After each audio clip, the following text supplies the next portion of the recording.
Hey Mike, how are you? I'm well, man. I'm freezing in Canada. Oh, I'm sorry for the delay. I think there was something wrong with the link for the meeting, but I'm sorry. I was really looking It's forward for okay. It's okay. No problem. No problem. where where in Canada exactly? I'm in British Columbia right now on the West Coast. Uh-huh. I have a home here, just like the rest of the boys in the band. They all live here, but I kept a home in the area, and I live in Los Angeles now. Okay. I'm asking just out of curiosity. I actually I learned English in Canada. I lived in Victoria and Vancouver for like a Oh, year. oh, I was okay. like 17, but man, I it was a great time in my life. So You want to see something, man? This is okay. crazy. Uh, we are experiencing crazy snow right now. Crazy, Man, crazy. Like it's and I'm only here for 10 days and I get the because as you know, if you lived here, it does not really snow here very much, uh it's rather uncommon to snow here, um and Vancouver Island right now, like Victoria, is mm, just getting pounded with snow right now. Like wow. it's yeah, completely crazy, completely Yeah, crazy. I remember just like maybe one time we had some snow, and it wasn't really that much. No, and it would melt right away too. It just lands and then it goes away because the ocean keeps it warm enough. But right now it's snowing so hard that it's yeah, it's a massive amount of snow on the island right now. Okay, well, you take care, man. Yeah, And man. let's take the best of time for the interview. Yeah, First of sure. all, Mike, welcome to Radioactiva, man. How are you? I'm doing really good. Happy to be speaking with you today. Um, Tell me, how did you guys put this new record together? I wanted to ask you this because it seems like a very eclectic album. I mean, going from a song like San Quentin to High Time is like the band showing different side of its music, like different influences. So I wanted to know a bit about that. Well, if you do listen back through the library of the Nickelback albums, previous Nickelback albums, is a similar kind of mix of things like this, because we are first and foremost a hard rock band, and so we have a lot of rock songs and we have a base of rock music, really.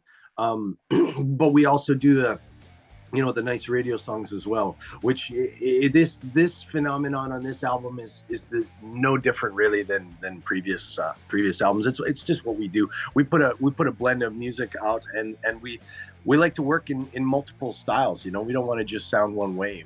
We like the hard rock stuff, and we also like the more melodic kind of ballad kind of songs too. We like to do all kinds of things. So it's generally speaking, on any album, usually a Nickelback album begins with a hard rock song, and then goes throughout all different kinds of styles from there. But we usually begin with rock songs. But it's like, if you go through the record and you get to a song like Horizon, it could easily be like a country song. I think it's cool because you guys sort of try different styles, but this is a country song, Nickelback way, right? Kind of, yeah, a little bit. That one, and maybe even the song, the track "Steel Still Rusts" is Mm. also got kind of a country flavor to it. Even High Time has a little bit of a country flavor to it as well, and so it's really, yeah. We've grown up. All of us have grown up around so many different styles of music that um, it's difficult for us to only communicate in the one language. Okay, cool.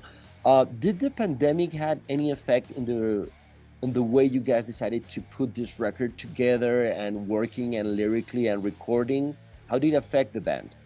Well, in the beginning, in the beginning of the lockdowns and restrictions, it very much made it so we just couldn't really do anything, because I live in Los Angeles, so for me, getting to Canada was very difficult, and there was a lot of restrictions, and I was required to quarantine for 2 weeks. To come up here, I'd have to quarantine for 2 weeks before I could even see someone. So, and then I would also have to quarantine on the way home.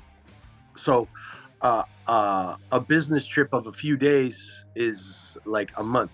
So Okay. it made it difficult, but also for the people who are here, for for Daniel and Ryan, and Chad, uh people were not even permitted to gather here, so it didn't even really matter. If I was here or if I was in LA, they still weren't allowing people to get together to do things. So we had to work around all these complications. And for the beginning of the lockdowns and restrictions, we just really didn't do anything.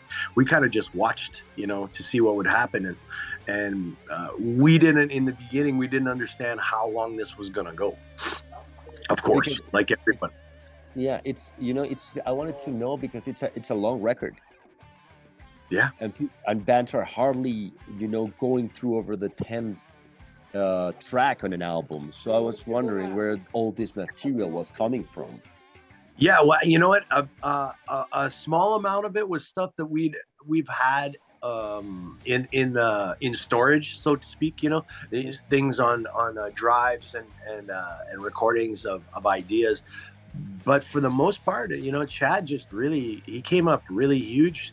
This time with more material that after now 10 albums, I don't take it for granted, that he's gonna come with creativity. I have to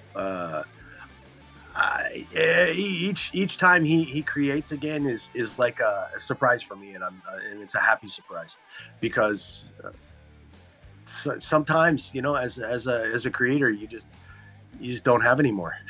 You know what I mean? And after 10 albums and who knows how many songs, it's got to be close to 100 songs on these albums, maybe more.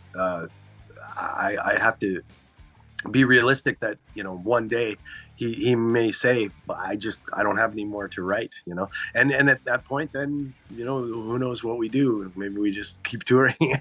But he came up huge, and he also had a few co-writers help him, and we helped him also when we could. So to me, it's just a happy surprise that he can create like that. There's also a bit of nostalgia in some lyrics, and of course, like in the Those Days video. What triggered that feeling lyrically and for the music videos? Was it, I don't know, being in the band for over 25 years, or the Silver Side Up anniversary, the tour that was coming, but the pandemic then sort of ruined, or what triggered that?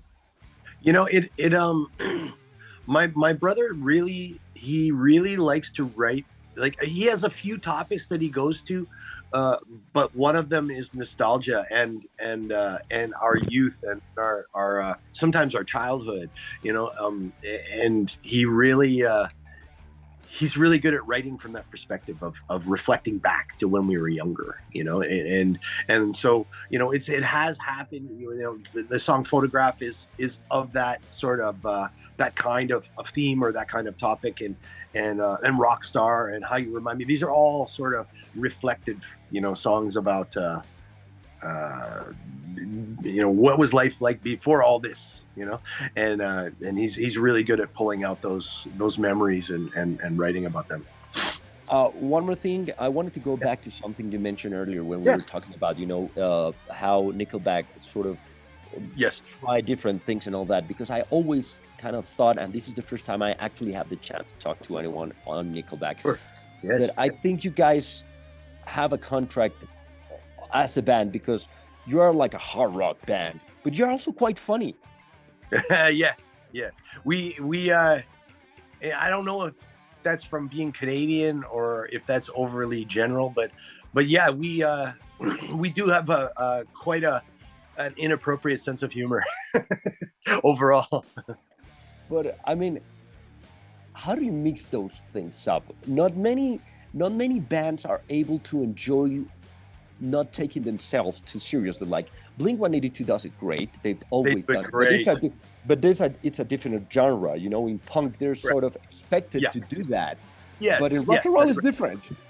It is. Rock and roll can be very serious, and we have been in the past, we have been mistakenly judged as taking ourselves too seriously, and that's funny, because anybody who knows us is I, we did an interview a little while ago in Toronto here in Canada, and the interviewer asked us if we do take ourselves very seriously or too seriously, and my brother gave an answer to it, and Ryan gave an answer to it, and then I told the interviewer that I was like so close. I was just gonna stand on the table and take my pants off, just to prove how serious we are, you know. And it was funny because the interviewers were they didn't really know what to say, but my guys, the band guys, were all just like, "Thank you for not taking your pants off on national television. Thank you," you know, because it's like we don't take it seriously. We want, like anybody, to be treated with respect, but we don't think we deserve respect, or that people, you know, have to treat us in some special way. We're not a protected class, that's for sure. You know, we're happy to take the shots, and you know, there, believe it or not, there's more Nickelback jokes from inside Nickelback than there is from outside Nickelback. No, you know, but that's cool. You know, I think that's actually healthy. But it's great talking to you, Mike. I don't want to take much of your time. I'm pretty sure you have like a few more interviews after this I do one. have more. So thank you very much once again, and have a Merry Christmas. Thank you. Merry Christmas to you, brother. And it's so cool to be able to talk to someone who spent some time in Canada, you know, because of what I'm experiencing right now. And you're in a place that's very warm, I'm sure. And I can't wait to get back to Los Angeles and get warm. I understand that. Oh, okay. Have a very nice day. Looking forward, guys. When are you guys coming to Latin America? Hopefully soon.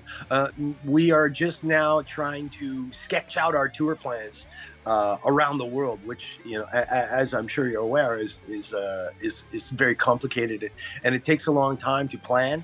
And as a result of just how it works, you know, in traveling the world, it takes a long time to go around the world. So we need to ask the people of Colombia for some patience while we sort all this out.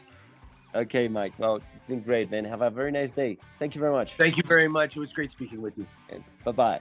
Bye.